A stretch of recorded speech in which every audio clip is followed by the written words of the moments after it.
the sixth and final presentation. This is a product called Revolve from Sly Robotics. This comes to us from the high-tech track. So Revolve is a drone designed to autonomously follow and record video of outdoor sports enthusiasts engaging in action sports. And it provides a way to capture every moment of their dramatic adventures without distracting or inhibiting them and allowing them to perform difficult maneuvers. So how would you do this? Well, let me turn it over to Ben and Revolve to tell you how. Thank you, George. Good afternoon. I'm Ben Minard. I'm a part-time MBA student actually at UNH Manchester. I'm also working on a robotics engineering degree, master's in engineering degree, from WPI. I took my undergrad here in computer engineering, graduated in 2011, and I work full-time at BAE Systems as a senior systems engineer. So I'm going to start off with a little teaser video.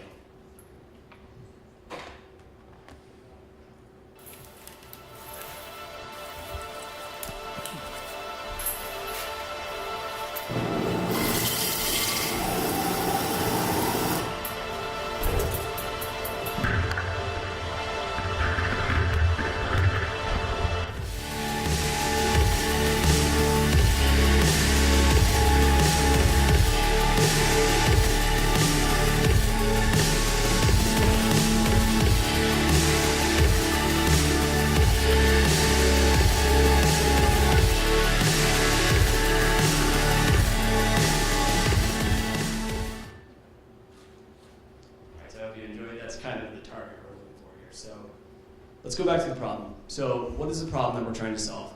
So body-worn action cameras like GoPro, I'm sure you've all heard of GoPro, they only tell part of the story of your adventure. So, they're being marketed and they're designed for this first-person point of view, like you see in the picture in the top right. That was me skiing down the backside of Mount Washington. The problem with this, though, is it kind of creates an impersonal video or experience. So, I know that was me, but you can't really tell a whole lot about what was going on. You can tell that I was skiing, but it didn't really capture the experience that I had. And, I spent all day climbing up there. It was kind of risky. And so I just it came back a little bit deflated, and I wanted a better way to capture that. So another common problem, the video tends to be pretty shaky if you have this camera on your body or on your helmet. And again, it adds to the experience a little bit, but it doesn't really capture the whole experience that you had. And another small side note, the fisheye lens in the GoPro, you've probably seen that kind of bends the environment. Again, that's great for getting maybe your body in the shot or shooting back at you and getting your whole self in the shot, but it's not really great for capturing the environment around it. It kind of tends to mush everything together. So popular solutions to this that people are coming up with, they're pretty creative, but they're a little clumsy. The selfie stick, people have been using those with smartphones and things, and they help hold this stick up there while they're skiing down the mountain. It's a little dangerous in my opinion. I don't want to try that. Or what I'm calling the propeller hat over here. This is actually a product you can buy on eBay. A lot of the pros actually use this right in the GoPro advertisements. And this is the kind of extremes that people are going to try to get a more immersive experience and get them in the shot along with the environment. So bottom line, I think your adventure needs to revolve around you, playing off our name a little bit. But we need to get you back in this shot and not just some single point of view, not a very impersonal experience. So our solution, we're going to have a small personal drone that captures aerial footage for a dynamic point of view. So it's moving around all the time. You can kind of set up how you want that to progress as you're going through your adventure. It's going to automatically follow you by communicating with your smartphone or wearable remote, excuse me. This is commonly referred to as Follow Me in the drone industry. Again, it's going to be fully controllable through a smartphone app, so we want to make it easy, but some sort of storyboard where you can kind of determine the flow and how the shot is going to progress and how the drone will go around you, revolve around you. We really think smaller is better, and so I kind of have this demonstration of two drones here. We'll talk about the one on the left, but the one on the right is where we're looking to go. We want something that's small, has a small foldable frame potentially. It makes everything cheaper, it makes it easier to bring up the mountain. I've tried to bring that guy, and it kind of logistically is a pain. And also we want something that's rugged, weatherproof, because that's sort of where GoPro really got their name to fame, right? It's a very usable product. You can strap it on anything, you can put it on a plane, you can put it on your helmet, and you can just bring it anywhere, and that's where people are starting to use these products.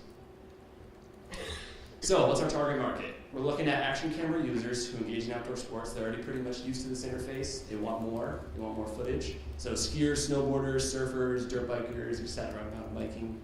The action camera industry, according to IDC report, there was about 3.7 million action cameras sold in Q3 of 2014.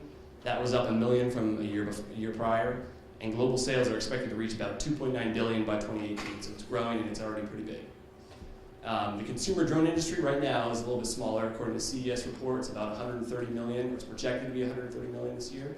But as you'll see on the next slide, that's about to change. Oh, sorry, that's coming up a little later. As far as marketing and sales, we're looking to market this at about $500. There's a couple reasons we're doing that. We think we can get there because we're making a smaller drone with smaller components, they're cheaper. But we think that this is kind of a psychological threshold that people, you saw with GoPro, people are willing to spend a lot of money on these, well, a minimum amount of money, but they'll buy a ton of these cameras and they just sort of become ubiquitous. So instead of just having one really fancy camera, people in Hollywood are starting to buy 20 of them and use them throughout their videos. And again, the competitors right now, including this one, start at about $1,200 and often require a GoPro to be purchased as well.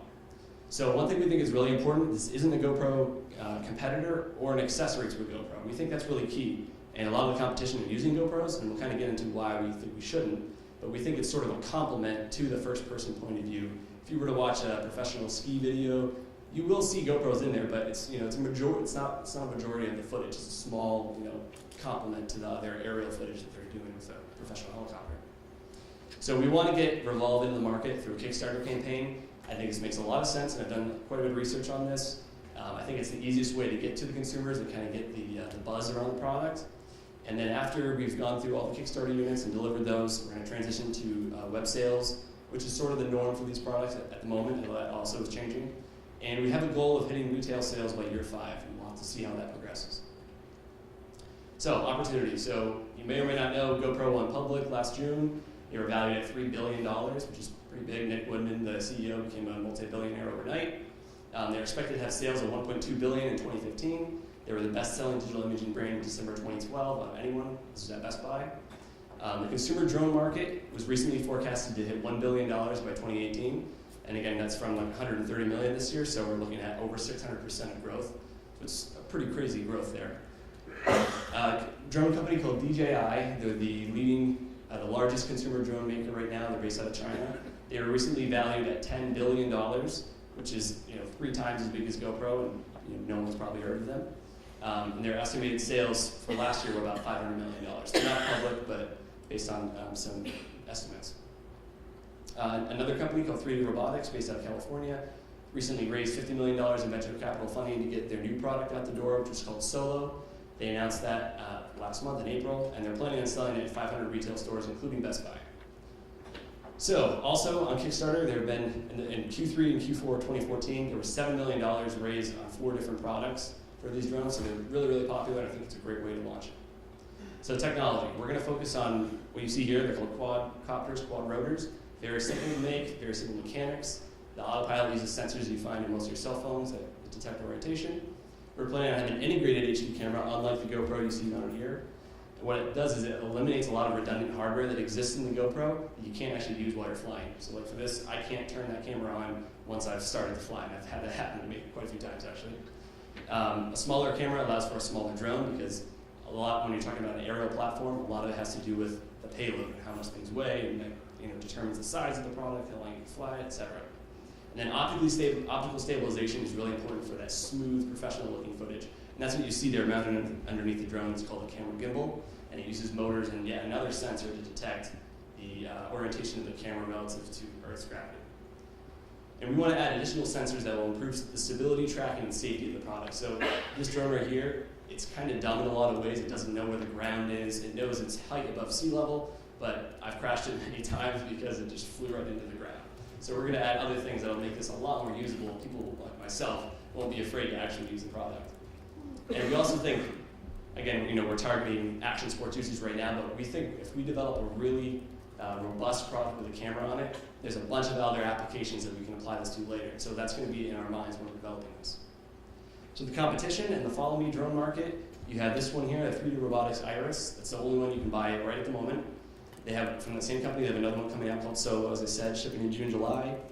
There's 2 other products that got a lot of buzz. I think AirDog actually was the number 1 product at CES in 2015. And they're both going to be launching later this year, and they both raised over $1 million on Kickstarter, ironically the same amount. And the consumer drone market, I'd be remiss if I didn't mention DJI because they're the biggest one. They're not really in this follow me niche yet. I imagine they will be soon. But I want to point out that they've recently started ditching the GoPro concept and they're putting their own integrated cameras in there. And actually, they had a special with Good Morning America. Sorry, they flew it over a volcano. That was a couple months ago. And GoPro themselves is actually rumored to be getting into this market pretty soon. Nick Woodman hasn't confirmed that totally, but he's hinted at it. Here's a quick competitive analysis grid. I'm getting a little short on time here, so I'm going to go through it real quickly. Big things to note are we're focusing on weatherproof and having additional sensors that are going to improve the usability of the product. Financing. So we're looking to raise $1 million on Kickstarter. I think based on the other products we've seen, that's not abnormal. We're trying to sell 2,000 units at $500. So a lot of times there's different models. You can get a t-shirt or whatever, but it's pretty common to get the product these days. And we're going to use this as a market model to attract investors as the product progresses. And that's also pretty common as well. So uses of funds for year one, 23,000 development tools, and the rest as you see. Yeah, so financial projections. We're looking for sales of $1 million in 2015, as I said, and we're looking to grow 50% annually, and we're looking at about $2.4 million in net income in year 5. In summary, Revolve is a revolutionary product at a killer price. I think it's combining two really huge technological trends, action sports cameras and consumer drones. I think it has a huge, massive market potential, as I said here, $1 billion industry. I think we have a knowledgeable, capable team that's going to be able to handle this. We have a lot of experience in software in this development, and we're actively working on a prototype right now. We're working on a lot of modeling right now to sort of solve some of the algorithm problems first, and I think there's endless applications for this product. So, thank you.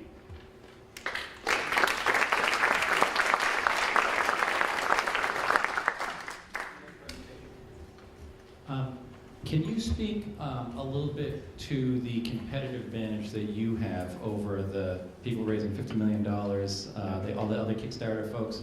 I understand price is an important differentiator, but what about performance or other differentiators? There was that chart that had, weatherproof is, I think, an important one. But talk more about the competitive advantage you have over all the other players. Okay.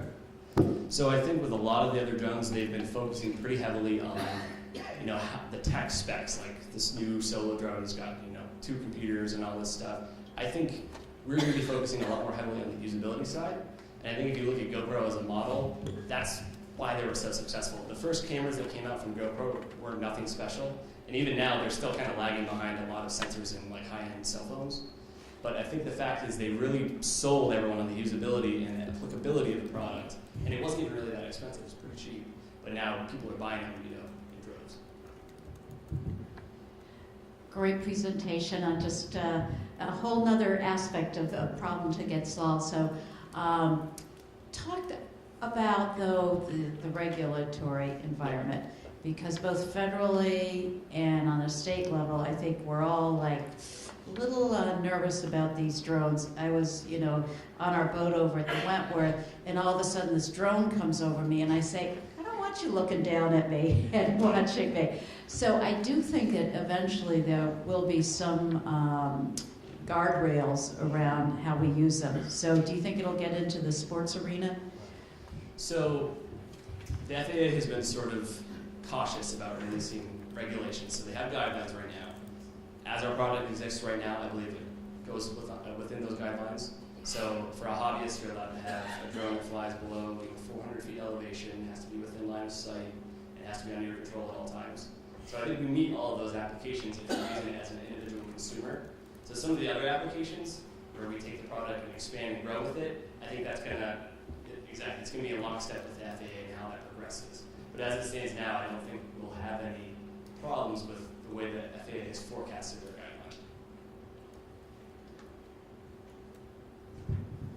So Ben, congratulations. Again, I thought that from time to time in my career I've been busy, but I've never had a full-time job at a company like BAE and doing my master's and then doing something little like this on the side. So kudos to you for your energy and your efforts. Talk just, and this may be an overly simple question, but talk a little bit more about the whole Kickstarter program, because that's a critical component of your capitalization. Correct. So our plan with Kickstarter is we're shooting for obviously minimal financial investment to get to the Kickstarter level. So what we want to do is we want to take a prototype, something like the one on the right, where it's a frame that we were able to purchase online.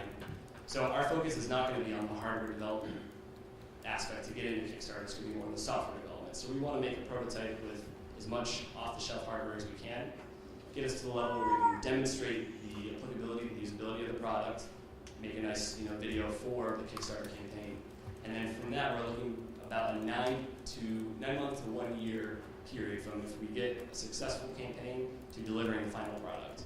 And I think it's actually really important that we be very honest with the customers, because Hexo Plus and AirDog, I've been following their blogs very closely, and they're at least 6 months behind, if not more. People are starting to get pretty frustrated with that. So I think another thing we're going to have to look at too is just what, in terms of hardware development, we need to do to get our product to the market as fast as possible and as efficiently as possible. Can you speak to the technical solution that you plan on employing relative to the Follow Me functionality? Is the user going to have to carry some sensor, or how are you solving that problem? Have you solved it, or are you still working on that? So again, what we're doing right now is we're modeling. So our plan is to use a user's smartphone, which has GPS, and to use either the onboard Bluetooth or Wi-Fi communications to communicate with the drone. It's basically just going to tell them the GPS location. And that alone is sort of a rough estimate of where the user is, because there's a lot of error. So that's where a lot of this algorithm development is going to come in handy, and a lot of additional sensors placed on the drone will actually improve the tracking ability. But in terms of the technology, sorry, I'm losing my train of thought. The fundamental part of your question was? Is there some technical innovation that allows this drone to follow an individual closely? Because to your point, GPS is only good to within a few meters. Right, so a lot of it has to do with the fusion of the sensors. So just having the sensors on there alone isn't necessarily enough data to track the user, but there's a lot of algorithms that have been developed over the years, and I've done some studies on there's a lot of information that can be gained by aggregating it together, kind of like a big data problem, if you will. And another thing that we're hoping to do is also have a wearable remote in addition to the smartphone, because I think the surfing community is actually really big, and that's where GoPro started.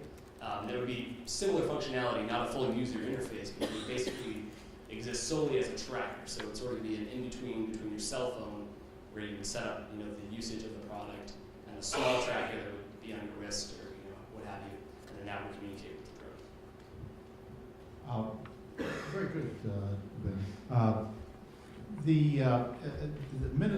You're basically trying to miniaturize what's currently out there, and in my experience, miniaturization is costly. Have you fully costed out this what this machine is going to require, and whether you actually make money at $500 retail? So be careful with retail. So again, at first we're shooting for online sales until we get to retail in year 5, at which point we'll probably take another look at the $500 price and see if it still makes sense. But in this case, smaller is actually a lot cheaper.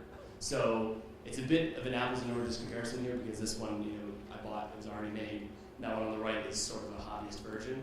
But you've got a lot of the same electronics there, and this one I think is about $750 without the camera and the gimbal, and that one on the right is about $140. So there's a lot of companies based out of China, like Deal Extreme or Alibaba Express, that can get access to a lot of these motors and things, and they're making them over there for dirt cheap. So I don't have a full super analysis on that, but I can tell you from the preliminary search that I've done that it's going to be a lot cheaper.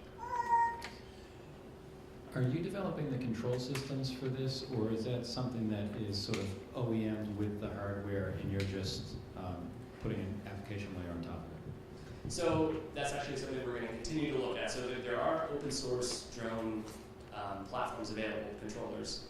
The problem is when you start to do some of the higher level sensor fusion, you start running out of hardware headroom with a lot of the things that are available. The problem is pretty well documented in terms of how you fuse the data together, but it's just having available hardware there. So there's a potential that we use some software that's already available and build on top of that. We might end up developing our own. I think a lot of the outcome of the modeling that we're doing now and with 3D simulators will help us identify what hardware we need and where we need to take that.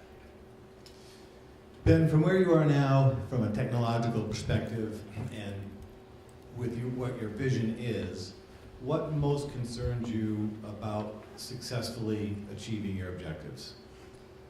So I think the hardest thing is going to be balancing sort of the technological innovation with the price of the product. So, for example, if you want to be able to avoid any obstacle that exists in your environment, that's pretty costly right now. It involves some sort of a laser vision system. So we're taking a step above what the competitors have right now, and at least allowing the drone to know where the ground is, so we're not flying into the ground. But I think there are still going to be some usability concerns that are going to have to kind of evolve as the technology evolves. So, for example, there's continued research going on in obstacle avoidance using cameras, but there's still some hardware constraints that are kind of limiting that. So I think it's going to be an evolution, but we're kind of one step in that process. Is your stabilization technology proprietary to you, or is that an off-the-shelf thing too? It's going to be something that we're developing. The jury's still out whether or not it's patentable or not. I'm not a patent lawyer. I've done some search of my own. I know some patent lawyers that I work with who work on percentages and stuff, so we're absolutely going to bring someone in and determine the viability of that. I think it will be, but we'll have to take a look. Great. Do you have any sense of how DJI is going to price the Phantom 3? Yep, so I believe it's about $1,200 for the standard model, and then there's another $1,400 model which has the 4K camera, which is the new Buzz. But I believe they have already released the pricing model. So that, assuming that gets to market, isn't that really your only competition? And why would you price it $500 if they're going to be at $12? Yep, so currently, as I've seen now, they're not actually marketing this as a follow-me drone. So it's a little bit different. They're still showing this as something you pilot, and some functions of it are automated, but you're still very much controlling it. I can tell you from experience, it's very hard to fly that with wind and point it at, my brother riding across the bike. So another product, the Solo from 3D Robotics, it's a little bit closer. But again, there's not the full follow me aspect that we're looking at. And I think the important part is with the pricing again. So I think, this at $1,200 puts a lot of people out of that market. And if you can get down to the cheaper prices, there are some drones with limited functionality, what have you, that you can get at Brookstone for $300 and $500, and people buy those to play around with. I think that's kind of where we want to get. We want to get mass market deals. What we're looking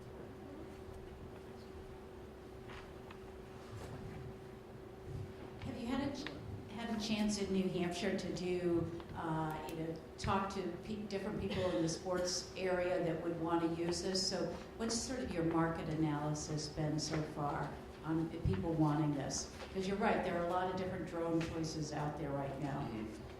Mm-hmm. I did a small survey myself, which was somewhat limited. Most of the people I surveyed, I think 90% of them were very interested in the product. I do a lot of action sports myself. I introduced the idea to a lot of my friends. They're all very excited about it.